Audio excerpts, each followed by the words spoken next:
मलाई चाहिँ के कारणले अपरेसन गर्नु परेको थियो त साथीहरू है। म चाहिँ आज यो बारेमा केही भन्न मन लाग्यो होइन। म चाहिँ नर्मली फलोअपको लागि सधैँ जस्तो गइरहेको थिएँ होइन। त्यति बेला पनि मेरो चाहिँ 23 गतेको डेट थियो, तर मैले बाबुलाई 12 गते पाएको हो नि त होइन। अनि हामी चाहिँ 10 गते फलोअपको लागि गइरहेको थियौँ।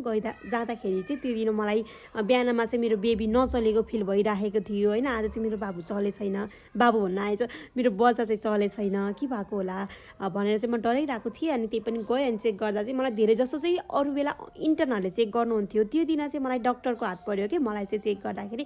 अनि डक्टरले चेक गर्नुभयो। अनि चेक गर्दा चाहिँ उहाँले कस्तो बच्चा त छड्के कस्तो भन्नुभयो, आफै एक्लै भन्नुभयो, मलाई केही पनि भन्नु भएन। अनि मलाई सोध्नुभयो बेबी चलेछ भन्नुभयो। अनि मलाई चाहिँ आज चाहिँ चलेको थाहा पाएको छैन, बिहानबाट चाहिँ मेरो बेबी त्यति चलेको मैले फिल गरेको छैन भने। अनि त्यसो भए तपाईँलाई चाहिँ इमर्जेन्सी अल्ट्रासाउन्ड गर्नु पऱ्यो भन्नुभयो। त्यो के बच्चाको धड्कन सुन्ने अल्ट्रासाउन्ड होइन र, त्यही हो नि होइन।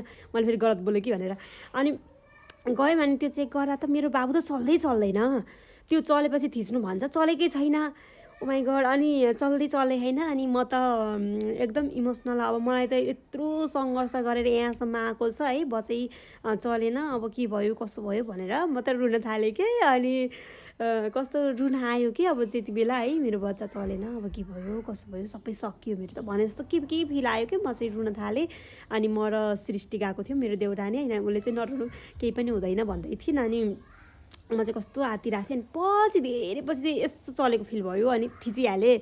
अनि 1-2चोटि नर्मली 2-3चोटि मात्रै चल्यो होला कि, धेरैचोटि चलेन। अनि त्यसपछि चाहिँ डक्टरले मेरो त्यो रिपोर्ट हेरेर तपाईँ चाहिँ अब्जर्भेसनमा बस्नुपर्छ, अनि तपाईँको बच्चा चाहिँ छड्केछ, तपाईँले चाहिँ नर्मल पाउन इम्पोसिबल छ है, तपाईँको चाहिँ असम्भव छ। किनकि कति विक भइसकेपछि त्यो कुनै पनि सम्भव हुँदो रहेनछ। कति हप्ता भयो थियो नि मेरो समथिङ, त्यति बेला मैले बिर्सिएँ है साथीहरू।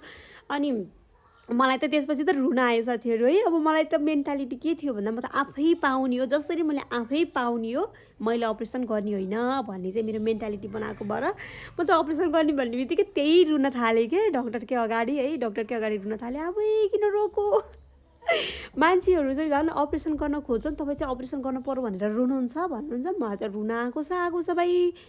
ओहो अब अनि भर्ना गरेर बस्ने अरे, अनि अब अपरेसन गर्ने अरे भन्ने भयो। अनि त्यसपछि त मलाई त भित्रबाट डर लाग्यो कि। अनि त्यो दिनभरि कतिचोटि चल्छ बेबी, तपाईँले ख्याल गर्नु भन्नुभयो। अनि मलाई चाहिँ त्यो दिन त्यो डक्टरलाई त म यस्तो थ्याङ्क यू भन्छु, उहाँले चाहिँ मलाई अपरेसन गर्ने डेट अब विक पुगिसकेछ, तपाईँले चाहिँ अपरेसनै गरे हुन्छ, विक पुगिसकेछ, तपाईँले चाहिँ अपरेसन गरे नै हुन्छ भन्नुभयो कि। अनि भनिसकेपछि ठिक छ नि त भन्नुभयो। अनि उहाँले चाहिँ सोमबारको डेट दिनुभएको थियो, तर सोमबारे औँसी परेको थियो। त्यो डक्टरले कति याद गरेर होइन, सोमबारे औँसी भनेर, सोमबारे औँसीको दिन जन्मेको बच्चा भनेर भोलि पर्सि फेरि समस्या हुन्छ, सोमबारे औँसीको दिन चाहिँ अपरेसन नगरौँ, तपाईँको चाहिँ हामी भोलि नै अपरेसन गरौँ है त भन्नुभयो, शुक्रबारै गरौँ भन्ने कुरा भयो। अनि किनकि शनिबार आइतबार सोमबारसम्म पुग्नलाई अनि खोइ त्यसै समथिङ के भयो। अनि शुक्रबार गर्ने भन्ने कुरा भयो कि, आज जस्तो भर्ना भएको थिएँ म, भोलिपल्ट नै गर्ने भन्ने कुरा भयो। अनि हुन्छ भन्यौँ हामीले, अब के भन्ने कुरा भयो त नि होइन। अनि पाउने भनेपछि त अब। अनि त्यसपछि मेरो मुटुले ठाउँ छोड्न थाल्यो साथीहरू। यति डर लाग्यो मलाई त्यो रात, मलाई निन्द्रा लागेन साथीहरू। यस्तो डर, माई गड, जीवनमै फर्स्ट टाइम यस्तो डर लाग्यो मलाई। फिल भयो कि अब भोलि के हुन्छ। न्युजहरू जम्मै याद आउन थाल्यो क्या। मान्छेहरू है अपरेसन गर्न गएको, सधैँको लागि अस्थायी अपरेसन गर्न गएको, आमा बच्चा जम्मै उयो, त्यही मात्रै दिमागमा घुम्दो रहेछ त्यति बेला त राति त। ओहो अनि राति के घुम्यो, त्यही दिन फेरि सुई घोचे, यता घोचे, यति धेरै सुई घोच्दो रहेछ। फेरि घरि के टेस्ट अरे, के हुन् टेस्ट पनि जम्मै टेस्ट यहाँ घोचेर। अनि निन्द्रा लाग्दै छैन मलाई रातभरि है। बिहान पख अनि उठेँ, अनि मलाई सुल्टी बाटेर अनि त्यो कपडा लगाएर, अनि सबै त्यति बेला चाहिँ मेरी दिदी थिए, अरू चाहिँ कोही पनि आउन पाउनु भएन कि। आउँदै उहाँहरू आउँदाखेरि त मलाई भित्र लगिसक्यो कि। अनि म चाहिँ हाँस्दै नै गएँ। अब किन रुनी है, जसै पाउनु छ, अब रुन त मिलेन, डर त लागिरहेछ नि त, अब डर त के गर्ने, डाँगो छोडेर रोएर भएन। अनि गएँ, भित्र गएपछि अनि मलाई चाहिँ त्यो लामो सुई रहेछ, कति लामो सुई क्या। अनि यहाँदेखि यहाँसम्मको हुन्छ क्या होइन, त्यो पछाडि लाउने सुई क्या। अनि त्यो सुई म त हेर्दै डर लाग्यो। अनि सुई घोचेँ, सिर्र गयो, ओहो माथि हड्डीसम्म पुग्यो, अनि सरर भयो। अनि त्यसपछि तपाईँलाई अब झमझम पार्छ, गरुङको हुन्छ है खुट्टो भन्यो, मलाई त गरुङकै भन, म त गुई खुट्टो उचालेको छु है, गरुङकै भएन त अनि उचाल्नु परेन।